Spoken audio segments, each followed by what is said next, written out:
seriously কি দেখলাম মনে হলো না যে ভিডিও দেখার পরে আসলে কি দেখলাম মানকি মাস্কের আড়ালে শাকিব খান একটা রহস্যময় চরিত্র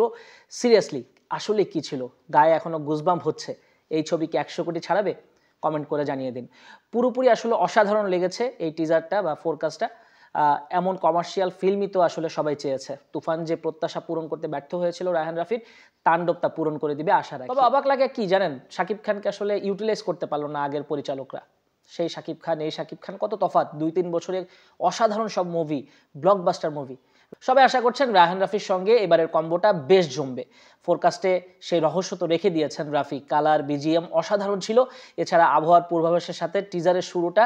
নাটকীয়তার জন্ম দিয়েছে তুফানে রায়হান রাফি যেমনটা করেছিলেন তার চেয়ে বেটার স্ক্রিন প্লে করেছেন কিন্তু তাণ্ডবে আমরা দেখি আসলে বুঝতে পারছি এবং সবথেকে পজিটিভ ব্যাপারটা হচ্ছে পরিবর্তনের জায়গা দেখা যাচ্ছে সেটা হলো সিনেমাটিক শটের আধিক্য উন্নত ক্যামেরা আনা হয়েছে এক্সট্রিম লং শট দেখা গিয়েছে এরিয়াল শট দেখা যাচ্ছিল প্যান শট আছে ট্র্যাকিং শট আছে ওভার দ্য শোল্ডার শট আছে এত কিছুর মধ্যেও আসলে রায়হান রাফির যে সিগনেচার সেটা কিন্তু আসলে আমরা দেখতে পেয়েছি মানে প্রত্যেকটা বলবো যে সিকোয়েন্সে কিন্তু একটা চমক ছিল আর টিজারটা দেখলে আসলে বোঝাই যাচ্ছে এটা রায়হান রাফির বানানো বাইরের কারো বানানো না এবং প্রতিটা জিনিস কিন্তু রায়হান রাফি যারা কাছ থেকে রায়হান রাফিকে চেনেন রেন্ডার হবার আগে বারবার কিন্তু তিনি রিপিট করেন রিচেক করেন কি আসলে খুঁত আছে খুঁত বের করার চেষ্টা করেন শাকিব খান তার প্রাইম সময়ে আছেন এক কথায় শাকিব খানকে এমন একটা রকচটা ভয়ানক এবং দুর্ধর্ষ রূপে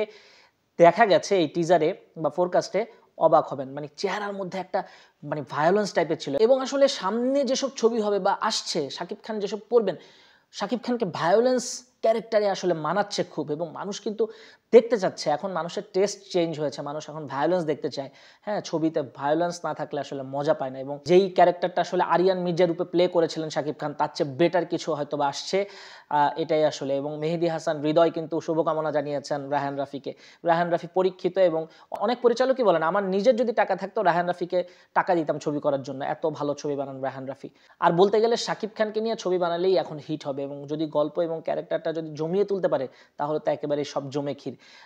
শাকিব খান কিন্তু এখন একটা প্রাইম টাইমে আছে এবং শাকিব খানকে আপনারা দেখবেন অনেক এই যে বিভিন্ন প্রচার অনুষ্ঠানে গেলেও আমরা দেখি তার হাতে স্ক্রিপ্ট থাকে তার হাতে একটা ডায়েরি থাকে হ্যাঁ তার যারা পিএস আছেন তারা তাকে ওই সময়টা ডায়েরিটা দিয়ে দেন তিনি স্ক্রিপ্টটা দেখেন তার ক্যারেক্টারের মধ্যে মিশে যান সব সময়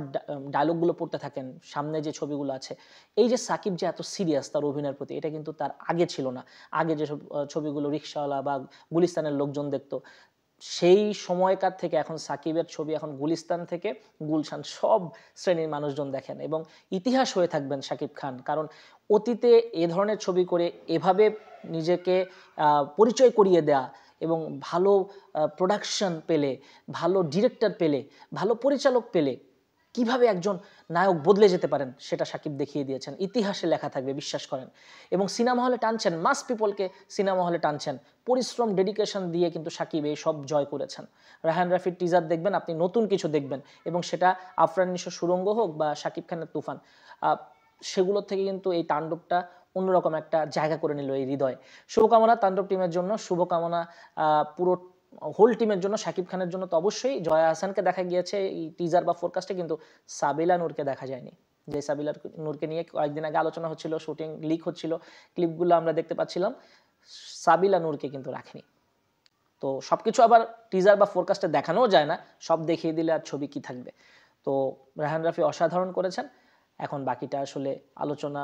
সমালোচনা থাকবেই অনেক কিছু বের হবে কিন্তু কথা হচ্ছে বাংলাদেশে যে এরকম সিনেমা হয় বাংলাদেশের মানুষ যে সেই আগের মতো সাদা কালো যুগের মতো আবারও সিনেমা হলে ফিরছে এই যে রঙিন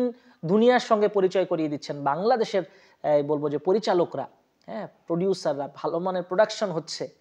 এটাই বা কম কিসের এটা কিন্তু একটা প্রাউডের ব্যাপার বুঝছেন এটা কিন্তু একটা প্রাউডের ব্যাপার শাকিব খান নাম্বার 1